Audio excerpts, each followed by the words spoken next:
because every breakfast room you go into, they play the harp in Russia. Many harp players. All right, so let's continue talking a little bit more about casting. So how much time does a team get from the time they know they're going to be on the race until they start? How much time to prepare?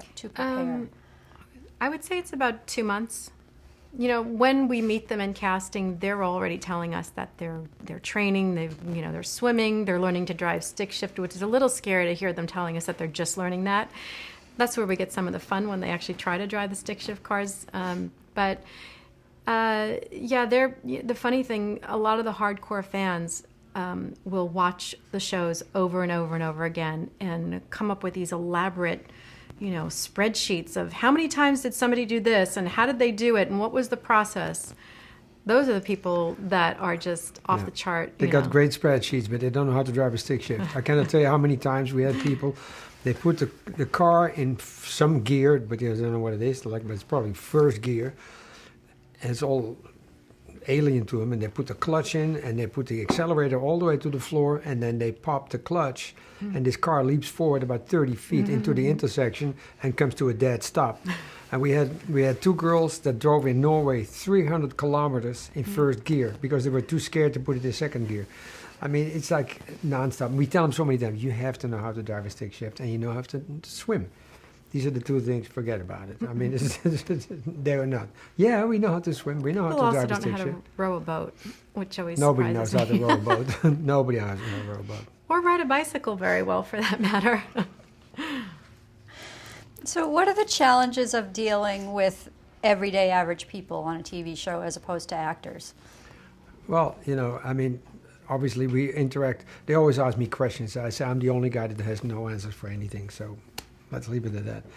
Now, it's just to keep the spirit going. My job in that sense is, as directing the show, to keep the spirit going, to keep the people enthusiastic, which they are, generally. I don't think there's challenges, though. And what? I don't think there's challenges with everyday people. I encourage everyday people to come on the show. I like when people haven't really traveled so much.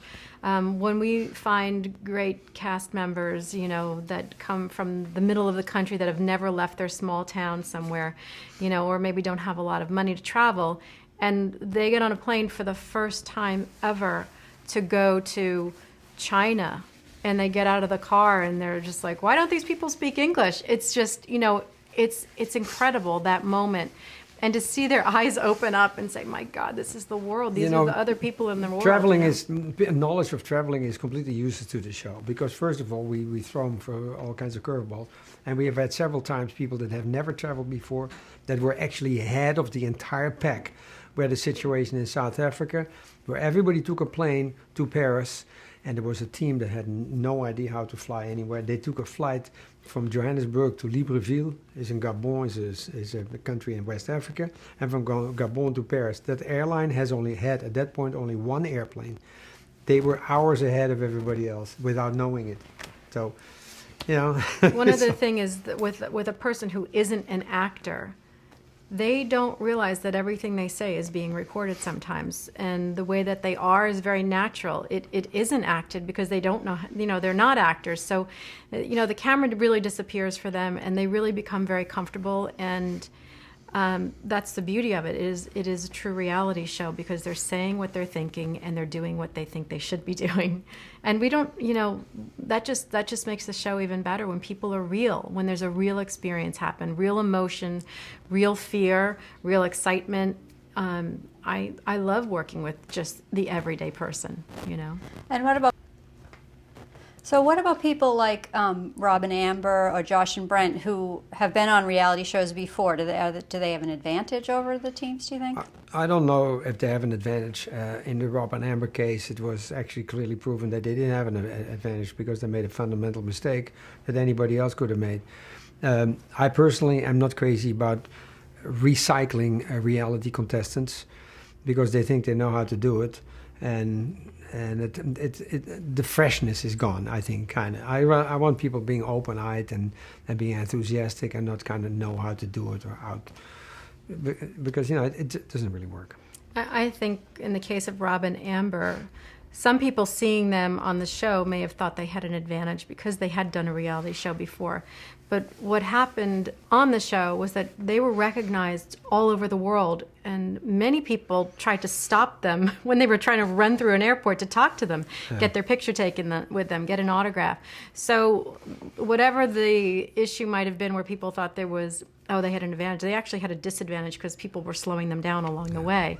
And I also think they came with a certain amount of, we got this, we know how to do this, we've done this before. When you come into the Amazing Race thinking you know it better than somebody else, that is the kiss of death. You know, it's not going to work. You don't know anything till you've done the Amazing Race. This is completely new. Doesn't matter if you think you're a great reality contestant. This is, you know, everything is unpredictable that happens on that show. You could get a bad taxi cab driver. You could not know how to do a challenge once you get to a challenge. So it just depends. And how much do teams interact at the pit stops? Are they kept away from each other, or do they see each other? We like to keep the teams separated because the pit stop is really a time where the contestants sit down, they do one-on-one interviews, and then it's also a time if there's any drama going on between the contestants, if there isn't a camera there because our guys have to sleep sometime, we don't want something to go down that we miss. We might specifically have a dinner with the contestants, you know, where they're together, but then we would have a camera rolling. So the pit stops are strictly, you know, and the contestants are so tired by the end of the leg that they really just want to go to bed. And you mentioned the end of the day interview. So does every team do those at every pit stop? Yes, every time a team checks in with Phil on the mat, they then go and have a sit-down interview for maybe half an hour, 45 minutes. Just to kind of recap the day, you know. Yeah, with post-production producers. So now, how many crew members and staff do you employ for a whole season of the race? Well, it fluctuates a little bit, you know, but we usually started with 15 camera teams, and we usually have also a helicopter team.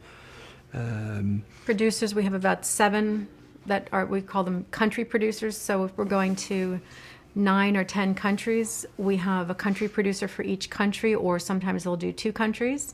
Well, they'll, you know, skip ahead. And then there's a field producer who's kind of the right-hand person. And then we have our art department. We have about 5 or 6 people in the art department. We have our challenge department, it's a 3-person team. We have 3 story producers that go on the road. 2 of them are 2 co-EPs that run our post department, and they do the story, and then another producer running along with the teams. We have a security team. We have 3 people on the security team. And then, I mean, of course, you know, dozens of PAs and people who are in our office that are like production coordinators. It depends what country we're in, but in India we always have a whole slew of people who have no idea what they do. Locals. They show up with very nice pressed pants and white shirts, and they all congregate with cell phones, have no idea what to do. I don't know if they're just to make the budget higher or just to have a function there. I have no idea. It depends from country to country. In Europe it's all very effective. There's no issue there. They know it's all by the book. Boom, boom, boom. They do television production. It varies from country to country. In Japan, very difficult place normally to shoot, but we have an American facilitator that's fantastic. So from country to country, we have our facilitators in place that know how to do this and how to wrangle all this stuff. Just so we have our local and then our... Yeah, all in total, I would say, I tried to count it the other day. One count was at one point was over 2,000 people, but I think it's more like 1,400 people on the entire race. So that's including people in different countries and people from our production. Our production staff, the core that travels around once we leave to start shooting, I would say it's between 50 and 70. Something like that, you know. Yeah.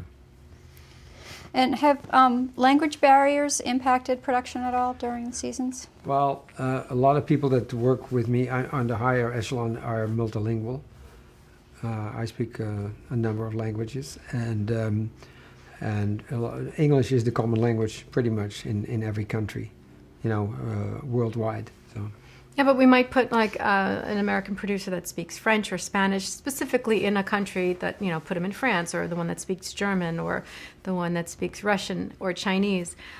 It's not a requirement. It certainly is a help, because once you're speaking the language of the person in that country, there's a level, I think, of trust and ease that flows back and forth, where if you didn't speak the language, there might be a misunderstanding just by one word that's said in a wrong way. But we also, like Bertram said, we do have some, English facilitators, English-speaking facilitators, and then they might have a group of the locals of the country that they speak that language. So there's always somebody to help translate. Remember what's her name, the little one, Charla?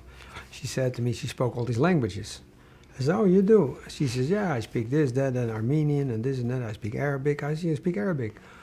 I said, what means Sabal Khair? She says, that means God is great. I say, no, that means good morning. You don't speak Arabic, okay? So they tell you these crazy stories. It was really good. So talk a little bit about the communications. Like, how does the crew stay in touch with home base and each other, and how's that all work? We're there. We're running with the team. I'm always there, and we know exactly what's going on.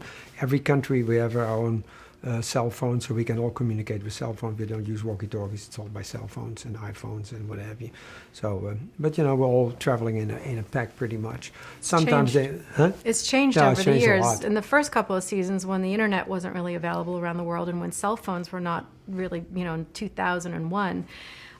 We had satellite phones. We'd be, looking for a clearing in the clouds to make a phone call saying, did the plane land? Be sitting in Tunisia somewhere in the middle of the desert trying to communicate with, the team at the airport where the teams were landing and getting on a ferry or getting on a train.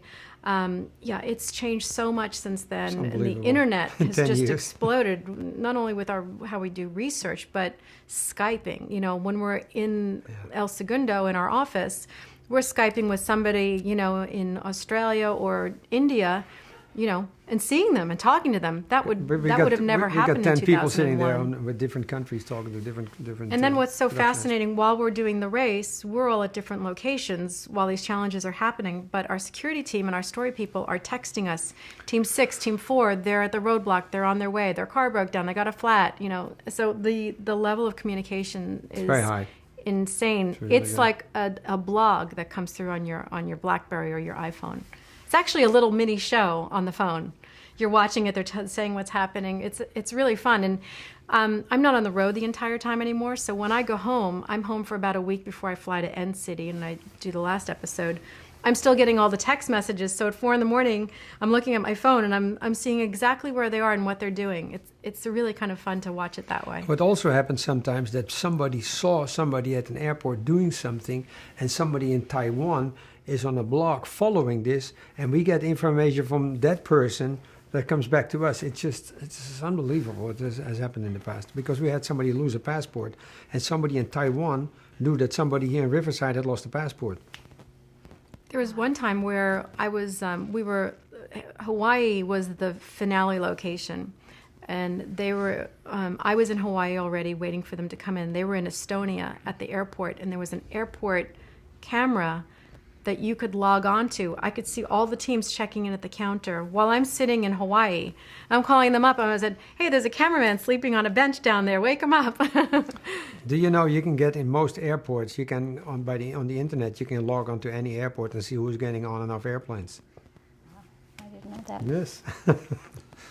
So what are the rules for the crew and the staff as the game is being played? Well, one of the rules is there's no communication, of course. There's no communication between the contestants and the crew. They don't tell them anything. Also, our crews, we keep them in the dark as much as possible, so they don't necessarily always know where they're going. For them, it's also a surprise where they're going. We switch crews out between contestants and crew members, so that you're not always the same crew is not always staying with the same group of contestants. And then in order to fly around the world, we have what we call a 20-foot rule. So the contestants always have to stay within 20 feet of the camera team. So that when they're running, when they run too far away, they got to come back and stay with these guys. So this is a 20-foot rule, but these are kind of the rules. And they cannot go on an airplane without. So if there's only 3 seats left and there are 4 people, they cannot go on the plane. So when they buy a ticket, they have to buy 2 tickets for themselves and 2 tickets for their children, which is my camera crew. You cannot leave the airport without your children. Everyone's been incredible about keeping this secret. We have a room in our production office called the War Room that not everyone's allowed to go in. That has all the creative in that room, and everyone signs an NDA. It's also very hard to keep it a secret where we're going because, like we were just saying, the internet and people with cell phones and cameras, just tourists that in cities that we're running through are uploading photographs and things like that, saying, "Oh, I think I saw the Amazing Race." But the nice thing is now that we've got so many formats going in different versions around the world, sometimes they'll take a picture of, say, the Asian version being filmed, thinking it's us, and it's not us. So nobody really knows anymore. So how do you ensure the consistency of the look, since you have so many different crews and international crews? Well, the look has been dictated, if I may say so, by me for many, many, many years. It's a style that I've developed a long time ago, and that has been now impregnated into armies of cameramen. And the great thing is that we have a director of photography on every show. But still, usually if you have more than one cameraman on a show, there's a lot of ego stuff going on. We have now gotten rid of that. We're all good friends. Everybody's doing good, and everybody is. I mean, these guys are just extraordinary. They're my heroes. Do you ever have cameramen that try to intervene, like when someone drops a passport? Or... No. Never happened. Actually, they will film the passport being dropped without leading the contestant to see it. Yeah. I mean, the fantastic thing about the guys is that they see things quicker than the contestants see it. They will see if a passport gets dropped. They will see a contestant run right by a clue box or something very obvious, and they will stop and shoot it and watch the contestant run right by it. 4 or 5 times. They're brilliant. I mean, we couldn't have better people working on as our camera guys. They're amazing. So how did Phil's catchphrase, "You're the last team to arrive," come about?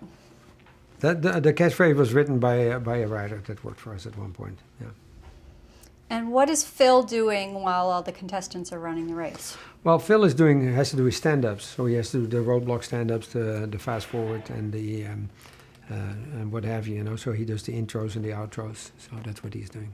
Well, And does he contribute anything else behind the scenes to the show? He writes his scripts with one of our post-production people, Pat Carriaga, and he also does all the press. He does the press. He's also, constantly doing the press, and he's out there all the time promoting the show wherever he can. And then we take him through the route. We bring him in the office and make sure he's aware of everything we're doing. He does the research for his scripts, so he knows background about the locations and the countries. He speaks with the producers and the challenge producers to know that what he's saying is accurate and correct. How much does he interact with the contestants off camera? Not very much. I mean, he sees them when they check into the pit stop. He may meet them sometimes when we're doing casting. If he's in town, he will come in and sit with us during the casting. But he really doesn't see them too much except on the mat, because he's busy doing his thing while they're... we also like keep everybody kind of separate, So. And how does he communicate with the crew so he knows that a team is coming? We call him, and I'm there at the pit stop. I'm usually there, and I've got probably 80% of the information that we need to know. He has a lot of information already at that point, but there's some things that happened last minute or the last hour that he may not be aware of, or while he was doing something. And I'll either whisper it in his ear, or I just ask the question directly. It's a little rude, but there's no other way of doing it because we have to do it in real time. But he has most of the information at that point. The challenge producers are calling, the story producers are calling him, and anything that goes down while it's being filmed. Sometimes they run through locations so quickly that some of the information doesn't get to him. So your team may show up and he's aware of most of it, but not everything sometimes. Right. Has he ever missed a team's arrival at the mat? No. Very close, but no. No. We had a close call at one point in the Ukraine, in Kiev. We all arrived late at night, and there was something funky with his visum, and they wouldn't allow him in the country, and they kept him at the airport, and he had to sleep in some room with green fluorescents for all night long, and then like with a prisoner, calling ambassadors and all kind of was over the weekend. But we finally got him out, and he just made it just in time. to the mat. But we all went to our comfy hotel while he was sleeping in his horrible room. I said, Phil, I'm perfectly ready to stay here with you. No, don't worry about it. I think I gave him my neck pillow from the plane. I tossed it to him as he was being carted off to a room with a lock and key.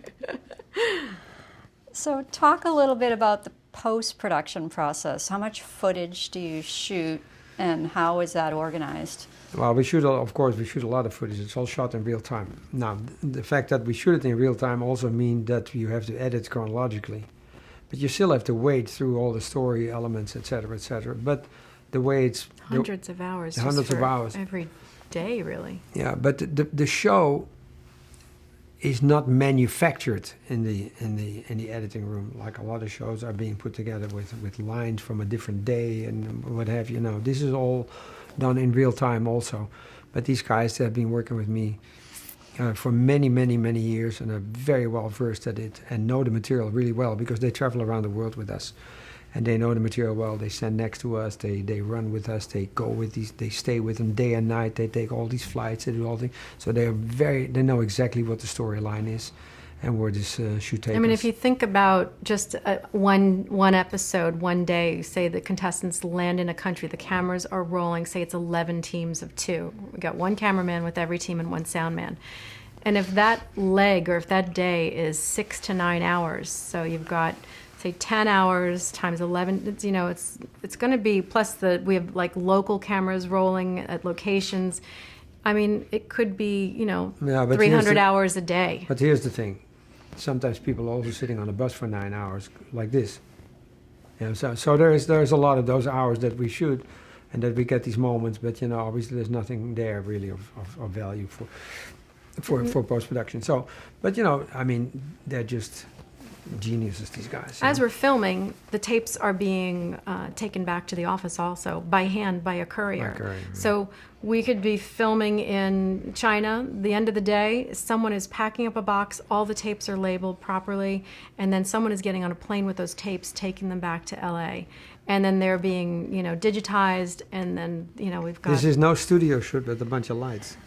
Yeah, I mean, this is a very complicated thing. But we like it to be complicated because we're smart. We want to do something that makes our brain go, without. That's our WD-40, all the complications. Yeah. But then the story team is also sending notes back to the office. The 3 people that are on the road with us have written, notes that go back to the office so that, the story editors in the office and the editors know what's the key moments. So is there one editor for each team, or is it just a... They take on shows. An editor gets a show, Yeah, they get a show. But, in the beginning, they work on several shows together. I think we have about 8 or 9 edit bays. Yeah, we got 14 or 15 bays. How do you keep all of that organized? Is there a system that you created to keep There's this organized? There's a system that was created a long time ago. One of the systems we use is called Pilotware. That was created during the days of when I produced Wild Things. And we created that system together with that guy that is a phenomenal guy, that is the genius of that system. It's now being used all over Hollywood, as a matter of fact, by a lot of film production companies or television production companies. And how much of the show's success do you think is attributed to the editing? Well, I think all parts, every department contributes to the success of the show. Yeah. It can't just be, the editing is the reason, or the locations, or the contestants, the challenges. It has to be everything. It's everything together. The synchronicity of everything that gets put into The Amazing Race is the reason it's successful. And the people who work on it, all the people that we work with, want the show to be successful. It's like I said about advertising earlier. We're working with the best of the best. There's no second best. Everybody wants to keep the show at this level. We're known for creating quality reality. It's... Well, I mean, I always bring the whole troupe together, and we always talk about the same thing. It's like a dull conversation, but I always try to instill enthusiasm and tell them exactly every detail of what went through our heads and went through my brain, and why we're going there and why we're doing things and what motivates me, and how we layer story and how we layer drama. And everybody from the PAs to what have you, anybody that works on the show is completely involved in that system. So we have a very open system. And also finding the compelling story for each team. What is their story? Where does it begin? Where does it go to? How does it end at the end of their journey on the race? When they get eliminated, or if they win the race, where did they start out? How do they handle the stresses of being on the road together? How do they everything that they do between each other. What is that storyline for each team, and how do we, what's the arc in that story? It's just one big gossip fest of story and people, and everybody knows everything, and that's the way I like it. It's people being human and, just living under stress and, and then, of course, the editors are craftsmen. And then there's the music. The music can make you have a certain emotion while you're watching something or add to the emotion that's already there. So it's all part of it. How important is the music to the Well, final music in the first season, we listened to it recently, there's almost no music in it. We said, well, what were we thinking? So now music, of course, is So important. Is important with any film or television. When you production. hear the theme to The Amazing Race, my heart still races when I hear it. It's such a great, we thought it was such a great theme. I mean, everybody knows that music when they hear it. Oh, that's The Amazing Race. That last boom boom, I insisted on that. It's still in there, and all the versions are doing it. Dun, dun. That's good. And so what is the job of a writer on the race? You said Phil writes his own stuff. Is there other writing done for the show? He does it together with the Pat Carriaga. with the co-executive producer of post-production. The writers, there's no other writing now. Yeah, we have the clues. I mean, there's no script for the show. And that goes through what we have. We have challenge producers, and they write these challenge clues. But that goes all to the network, and it goes by us and everything. Yeah. Has there ever, in creating the challenges, has there ever been a crew member that was hurt testing a challenge? Not hurt testing a challenge. No, scared, yes, but hurt, no. And how do you ensure the safety of your casting crew on the show? I can give you an example. I mean, when we do extreme things, like we did one in Chile, in Valparaiso, near the harbor, where we span a bunch of cables across a ravine that was super high, and it's just out of crazy. And there's also an enormous amount of wind going through this like a funnel. And we brought in a company from Switzerland that builds. They build all these stations, the ski stations, etc. So they built that, and they did this together with the government in Valparaiso, and got a geological for the Earth to put in the cables. And so we bring in people from Los Angeles, we're a company we do business with. But there's a company in Switzerland we do a lot of business with that we take around the world for very, very difficult and complicated stretches of cable and difficult, dangerous situations. So we make sure that whatever they're doing, it's a reputable company. That even we use ATS for some of our rigging, or zip lines and things like that. They test these things with a sandbag that weighs what a human weighs. Nobody's going to test anything until it's tested without somebody on it. Again and again. I used to be a person who loved to test a lot of things until I had the little one. I do bungee, do zip line, anything you put me on it, I'll do it. Elise jumped out of an airplane in Mexico. I got to tell you this story. With another guy, out of a little Cessna 150. They sat in this plane. She dove into the sky with this guy. It turned out the pilot taught himself how to fly, had no license, and the guy she jumped with also he taught himself how to jump parachutes. So we obviously didn't use that company, but we later found out these guys just taught themselves how to do this stuff. Can you imagine? So in the earlier days when we scouted, maybe fearless. The producer may have not asked all the correct questions. That doesn't happen anymore. Luckily, it all worked out, but sorry, Mom. What do you think is the key to running a good race? For the contestants? Yeah.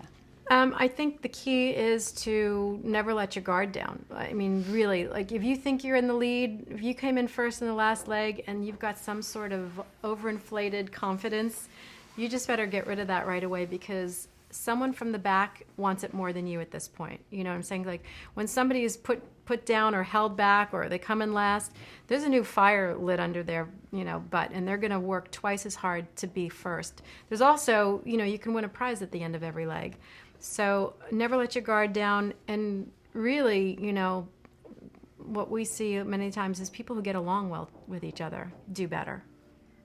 Do you try to ensure that there's an equal number of strength versus mental challenges? Yeah, we're always in the back of our mind with every challenge. Everything has to be fair, because whether you're male or female, whether you're older or younger, an athlete or an artist or whatever it might be, we have to make sure that everybody can do this challenge at any strength or mental So level. if we had Charlotte there, we had... Well, that was a different scenario, That was a too. different scenario, but Make when we were in Poland, we went to this castle and they all had to wear this, what do you call the thing? This Armor. This armor, and I had the armor suit made for her that was this big, and We had to make some concessions for that season because things had to fit her, wouldn't and the be fair. bicycle has to fit her too. So Right.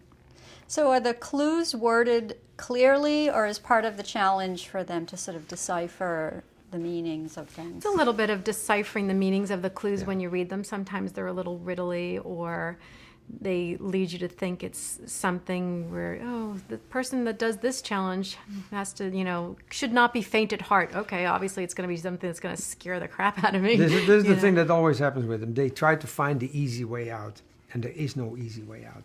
Some they say, "Oh, this looks easy. Let's do that," or they see what the other guys do. Let's do that. Fundamental mistake. Because there is no easy way out with the thing, so we know it's balanced.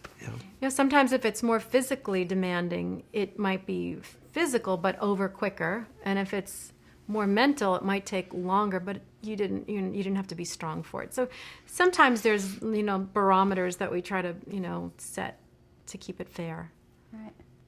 How far in advance do you determine when there'll be a non-elimination leg? Before we go. Long before we go. Yeah, once we've Has been an scouted- issue a couple times. People think that we do this last minute. We don't. Everything that is laid out is laid out. Huh? Yeah, people always think, oh, did you make that a non-elimination because you didn't want to lose a great team? But no, we can't make those you decisions. can't We do would that. be called on someone would find out, be on the internet in 5 minutes. All is that it- gets decided. Well, that's not in the the reason. office. The reason we don't do it is because it's a competition. It's a reality competition with a huge prize attached to it. So this is all laid down long before we go, and also approved by the network, et cetera, et cetera. Right. So you shoot in real time and you edit in real, in sequence. Are things compressed to give it a little more drama? The time. Well, springs? sometimes you have to compress it, because you have 44 minutes in a show. So, but yeah, of course, it has to be compressed to some degree. Especially in the earlier episodes when we have so many teams doing the tasks, sometimes you can show one team that had an incredible moment in that task a little bit longer, of course, than somebody who just breezed through it. So you have to pick and choose what will be interesting for the viewer. And are the clues more detailed oriented than we see on TV, or do we see the whole clue? No, we give them a clue and then we give them additional information. And And that's what it is. Yeah, and that's typically That's what you see. a little more of the details of what needs to be done, because sometimes on other reality shows, there's a stop down where they get a challenge and then the challenge producer will say, okay, let me tell you how to play this game. You're going to go to that table, you're going to do this. We don't speak to them at all. They rip open the clue. So they read that clue, the main clue that you're all hearing on television, but then there's the additional information, which are the details of how that task needs to be done. And we need to know that it's written well enough that everybody's going to go do it, because we can't say, no, you're supposed to move the chair, not the table, And So, therefore we test all these things. That's all and being it's tested only a again and again. page, it's not a lot. So it has to be written concisely and in order and in the right way. So we don't even speak to them when they're doing the challenges. You said a little while ago that the contestants are just people being human. What have you learned about human nature from doing this show? Well, what we've learned about people, like human nature, is that there are a lot of really wonderful, beautiful people in the world, that people are kind. Even some of our contestants that come on the road with us that seem kind of tough, next thing you know, we see them crying over seeing a child who might be hungry or handicapped in some way, and come home from that And then there are want to people, and then there do are people that are something. very inappropriate also. I mean, they look out the window. I mean, I always tell people before we go on the road, I said, do not be intimidated by wealth or poverty, because people get very scared when they see poverty. They look at the window and they say things like, oh, look how these people are breeding here. I mean, they say stuff like that. It's like frightening. So yeah, you get the true nature comes out, and people are very afraid of poverty and they're intimidated by wealth. And I say, you can't do that. You just have to be yourself and just go with it and shake hands. I said, the guy that rides on a motorcycle with 5 of his family members, that may be his Rolls Royce. The guy that lives in a cardboard box on the side of the road, that may be his home. Has valuable. Maybe he didn't have a cardboard box last week. Now he has a cardboard box. You have to respect these people. I said, and these are the people that will help you. It's not the guy from the government. It's those guys that will do something for you. On our side of things, on the production side, we like to leave something behind that's good for a place that might have needed something. In Ethiopia, we put roofs on houses. In Burkina Faso, where we rebuilt 2 schools. So we like to do something. In Vietnam, we built a fishing village. Actually, Elise built a fishing village there that they could never afford. So we did it for the challenge, but then we left it behind. We left it behind, and it was the real thing, not just a fake little thing that collapses 3 weeks later. No, we built a complete fishing village in Vietnam. We built these houses in Ethiopia. We did all that stuff, and it's a lot of fun to do that. It's great. I mean, I like to do, what do you call it, last moment kind of good things to people. There was a guy that had lost everything in the tsunami in Sri Lanka. And I called my facilitator in Colombo. I said, see how this guy and his family, how they're doing, and this, that, and the other. And he went there and he came back. He says, he lost everything. The guy's got nothing. They're destitute. I said, now do me a favor. See what he wants, buy him a plot of land and put a house on it and furniture and the whole thing, because I've had some really amazing moments in my life where I got all of a sudden all that stuff, right? So I said, just do that for this guy, and we did it. It was not very super expensive, but for those people unreachable amounts of money. And he moved in, and it was all good. And we had a refrigerator and a kitchen, and his wife and his family. Everybody was super, super, super happy. It was fantastic. The only thing that was a little funky at the end, I got a call a few months later. He was now the rich guy in town and had a lot of girlfriends. And his wife was really angry with him. So, I mean, no good deed goes unpunished. But it was interesting. So are there restrictions as far as how the contestants can interact with the locals? No. No. I mean, just, if we go to a country where, you have to, if you're going to go into a temple and you have to wear something over your head or have your shoulders covered, we'll give them something that they have to wear.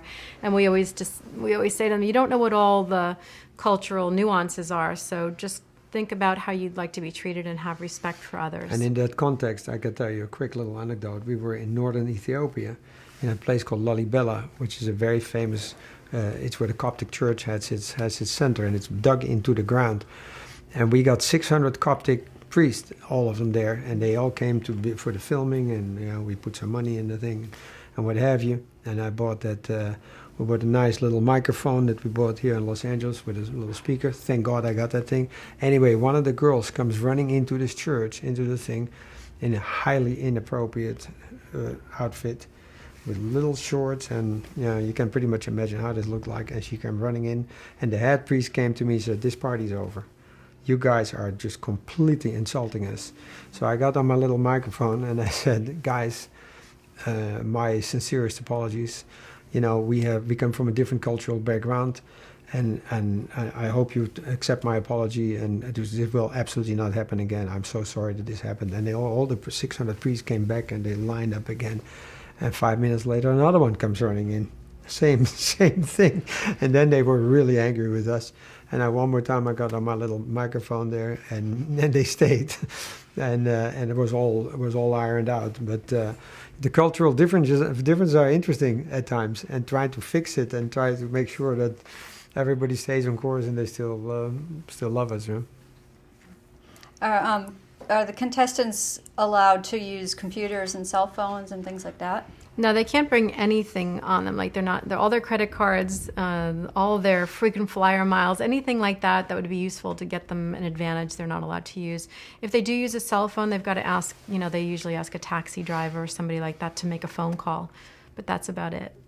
And how do you determine the stipend that each team will get for the We leg? decide that based on the leg that they're going to run. So if we think the taxi from the airport is going to cost this much. Well, we don't think it. We test it. We have our guys going and test how much is this, how much is this, how much is this, and then we give them the minimum amount. So you're always under a little bit less under financial pressure.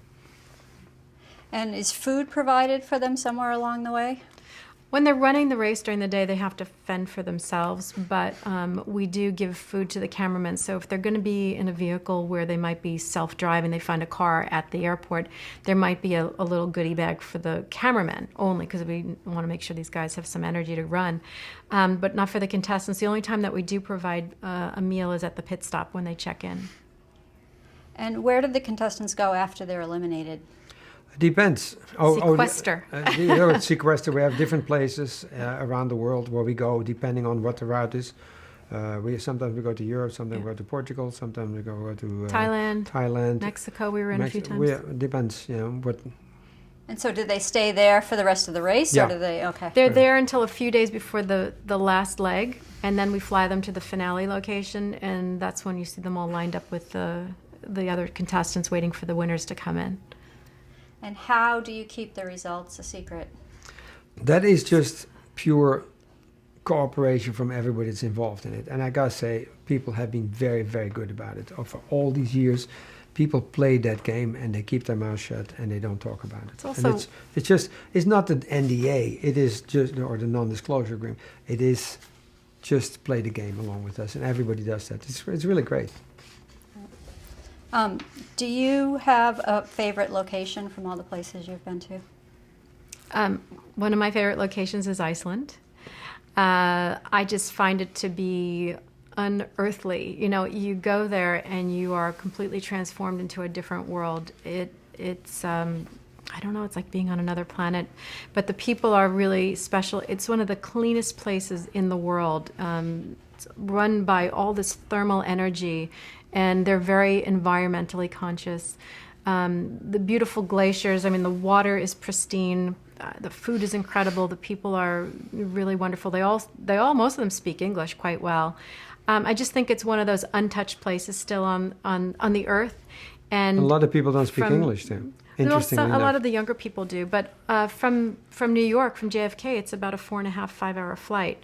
Another place that I really love is Vietnam. I just found it to be culturally diverse. It has a lot of French influence, great, wonderful people, friendly people, and also there are areas that are tropical that look like paradise with palm trees and beautiful beaches. I like Sicily. I think Sicily is beautiful. I think Chile is beautiful. Argentina is a beautiful country. It's stunning. And then the very Nordic countries like northern part of Europe is great. Siberia is fascinating. So there's a lot. And of course, Tokyo, Osaka, they're good places. We like everywhere. I don't know. I was just going to say all of Asia, Australia, New Zealand, China. Not all of it. But. It's all good. India, anywhere in Africa. It's Namibia, beautiful. And this is probably like asking a parent to choose their favorite child, but do you have any favorite contestants from the years? My answer to that has always been they're all my favorites because we put so much time and effort into it. This is not a diplomatic answer. This is just we put so much time and effort in getting all these great contestants that even when they get eliminated, it actually hurts me because, why you? We like all you guys. So by the time we have a cast together, I like them all.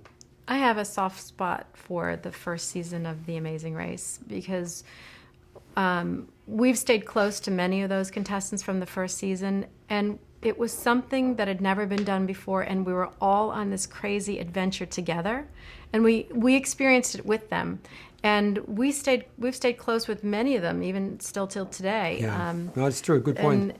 And they're just the nicest. All of our contestants we enjoy, but there's something special about that first group that went through. Have any of the contestants gone on to sort of become celebrities in their own right from being on the race? A lot of people have tried, but I've usually tell them, it sounds a little crude, I said, but this is your 50 minutes of fame. It's most likely not going to be 16 or 17. Some of them have gone... Just enjoy it. Just enjoy the great race around the world and have a good time with it and chalk it up as a great experience. They all want to work on the show, though. A lot of them are like, how can I work on the show? A lot of them have gone into production. Some of them have changed careers because of it, because something was sparked on their trip. Well, the guy that does the shoes, what's his name? Yeah, Blake. He started Tom's Shoes. Blake Mykowski. I mean, after the race, I think he went on a trip to South America and saw that a lot of the children didn't have shoes on their feet. I mean, that's basically where he came up with his idea to create shoes. For every shoe you buy, a shoe is given to a child in need of a shoe or shoes. So I'm really proud of him. I think he's done incredible things. And one of the winners has created a show that is an internet show where he goes around the world with zero money. Oh, that's great. How would you do together as a team on the show? Scary. It's hard to say. I mean, we may do very well together, but out of principle, after all these years that we've been together, out of principle we disagree with each other about everything. So just to make the point, I guess, so... I think we could do very well. You know what we would do well? We'd be fighting the entire way. We'd probably make some really good reality television. Just there'd be a lot of drama. I don't know. I don't think we would want to put ourselves in that position. It would be too embarrassing. It would be severely embarrassing. Are you recognized on the streets? Do people know you? Sometimes. What's the reaction when fans see you? Well, the fans. Some of the fans really do recognize us. They just tell us how much they love the show, and they thank us for creating it. And I mean, aside from we're not recognized that much, but the thing that kind of makes me excited or proud is when I heard from some of the teachers my teachers in elementary school contacting me, whether it was through Facebook or they got me email or something, and saying how proud they were and how excited they were, and that they actually have the children in like a third grade classroom watch the show as a learning tool to learn about cultures and language and geography. Well, I don't care much about being recognized, and obviously I'm not getting recognized, but they recognize my name. Sometimes, yeah. Yeah, sometimes, but it's more like in the airport. They type in the name and they say, "Are you coming here?" And that's happened in Finland. It happened in Singapore. It happened in many places around the world, where they recognize them and put two and two together. Yeah. And the only other people that also know who I am or who we are are the people on the airlines, like British Airways and Lufthansa and all those guys, and Cathay Pacific. They all know who we are because they see us all the time. What's the question that you are most asked by the fans? Oh, how did they get on the show? And it's not that, you can apply. It's easy to apply. It's hard to get on the show, but it's not hard to apply for the show. And sometimes they'll ask us things about, something that happened that they saw on a show that we can clarify for them, or they didn't understand why something happened and there wasn't a different, whatever it was. So sometimes they just have a question about what happened in a challenge or something like that. Or when are we going to go to their favorite country, or they have like an idea that they want to do, Have you ever feared for the life of a contestant? No. No. It has all the stuff that we do has the perception of being on the edge, but it's safe. It's safe as the Bank of Switzerland, let's say, for now, because all the other banks were not so reliable. But I mean, anything can have you can have an accident. It's, if you skydive, if you bungee jump, if you fly in a plane, if you drive in a car, it's that constant, it's everyday life situations that something could happen. We just have to know that we're prepared to take care of it if something does happen, and that we've done everything to make sure it doesn't happen. We do always have ambulances and doctors and surgeons and all that stuff on call when we do something in a country now. Is there anything you can't show, like airport security or something like that? Well, we can't. They're always paranoid about immigration and that kind of stuff. But who cares? You stamp your passport and that's it. Doesn't really matter. And so now there are multiple international versions of the show. How involved are you with those? Well, I started the company in Singapore about 5 years ago with a gentleman that used to work for us, Michael Mackay, and it's a company called Active TV Asia. And we produce a lot of different versions out of that office. We produce the Israeli version, the Australian version, the Philippine, Vietnam, and then we have a version in China for which we got just the best adaptation of a foreign format. It was a big deal. We won the foreign Emmy, the Emmy for the best foreign adaptation for the Australian version. Then we have a series going in South America.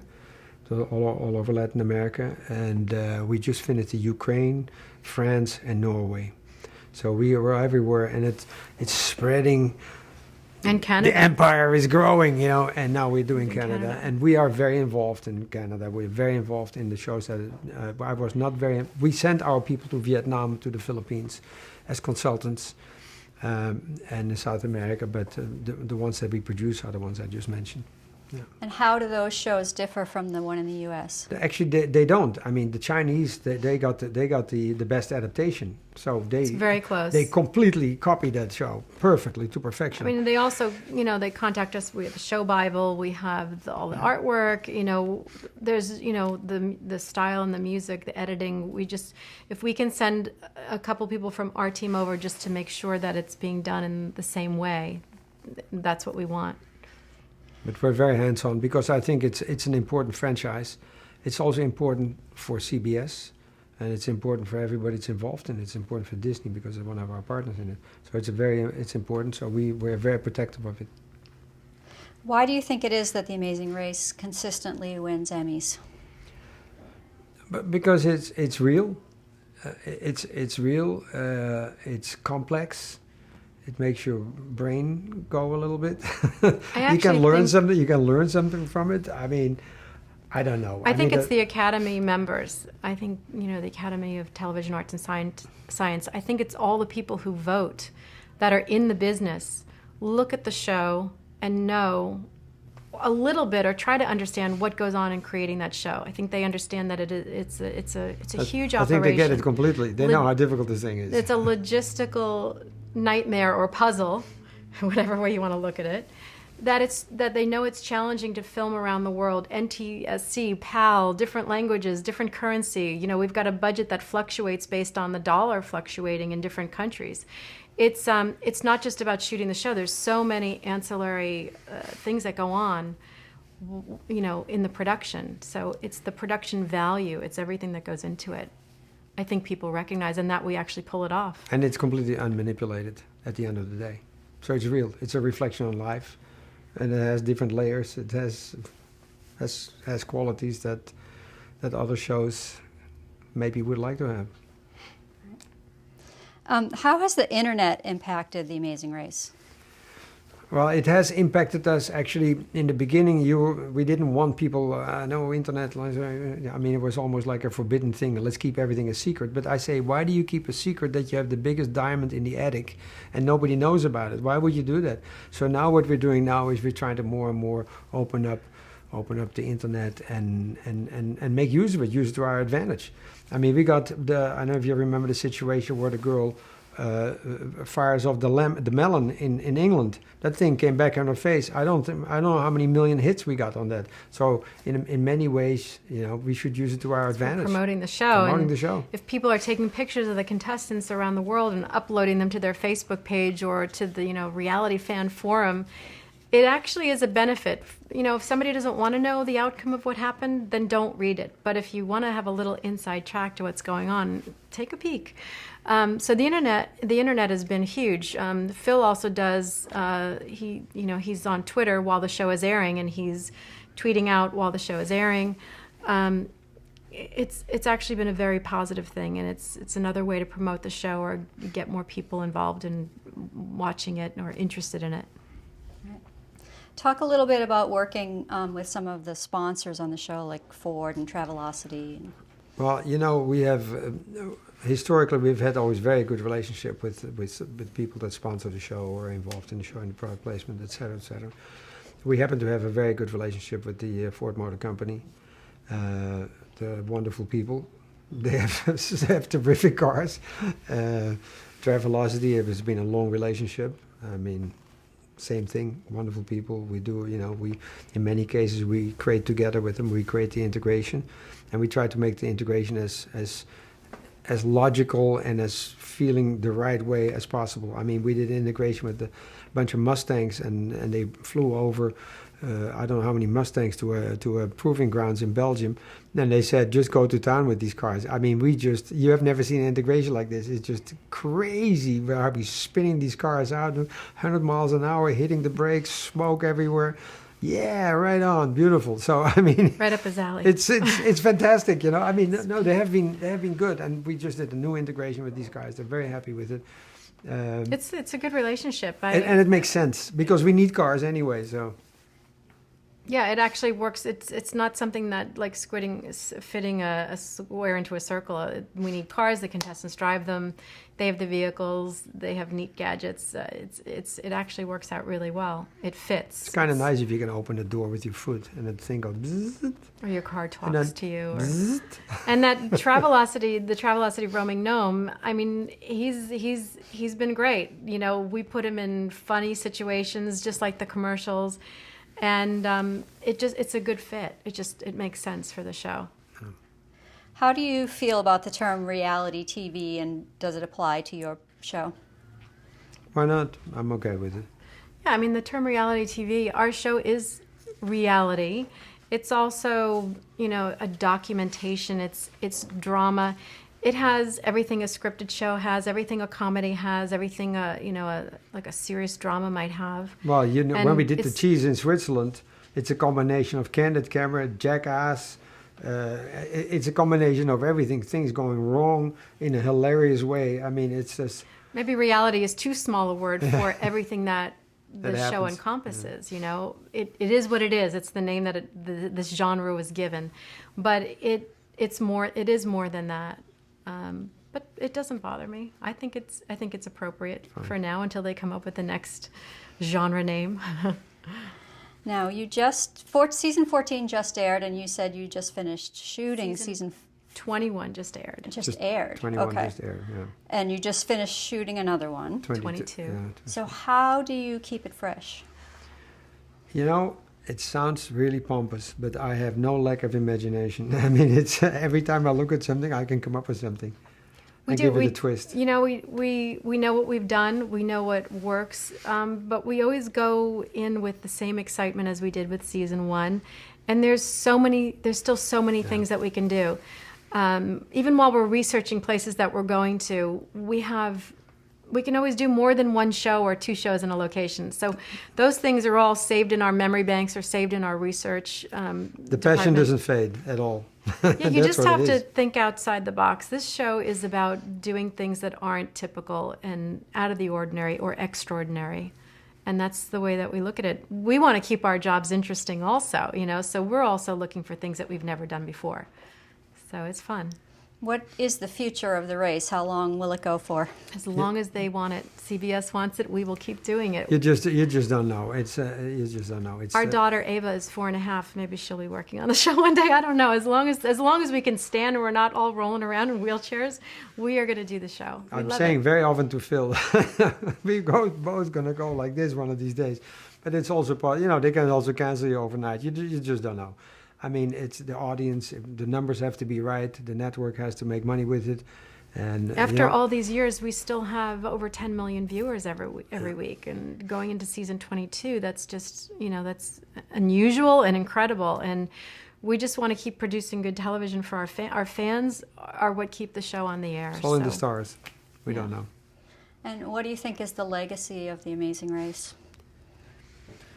I hope it's a good one. I hope we have a good legacy. I mean, we've put years of our lives and our energy and our knowledge. My entire bank of knowledge is in the show, from making television, reaching an audience, to constructing ideas, logistical, financial, you name it, it's in there. And we could have been divorced already 50 times over the thing. So we've given our all up to this point, and we will continue to do so. I hope it's a good legacy. It's a show to entertain. It's entertainment. We want people to watch the show, enjoy the show, get excited about the show, and want to go to these places or be the next contestant. The legacy is to just inspire people to live outside the normal everyday life and explore and have an adventure, because life is short. So just go for it. We do this show in 3.5 weeks. My life is very long. My life Your is life long. is well. I like But in it. the scope of things, it's not very long. So don't wait. Oh, I'm going to take that trip next year. I'm going to take that trip never when wait. I retire. What are you waiting for? Never wait with anything. Figure it out and go do it, even with a little bit of money, just something. And if you don't have the money, I don't know, get in your car and have an adventure in your hometown. I You know, don't it's interesting how many people also. I was in the elevator in Singapore a couple of weeks ago, and I see people there, all have badges and this and that, they're all excited. I said, "What are you guys doing?" "Oh, we're doing the Amazing Race." "The Amazing Race?" I said, "I'm the creator of the Amazing Race, co-creator." They said, "What Amazing Race?" I said, "Oh, our company. Every year we have an Amazing Race." There's so many companies that do amazing races, and in cities and in states, and it's just really fantastic. Yeah, it's a scavenger They hunt, didn't you believe know? I was that guy, by the way. Maybe when we're too old to do the show, we'll be doing local scavenger hunts together. And you know, then that's even fun enough for anybody to do, and anybody can house. do that. in the house we do the scavenger hunt. Excellent. We're going to stop there. Okay, great. We have a few final questions about your other shows. Okay. So we'll wrap it up quickly for you.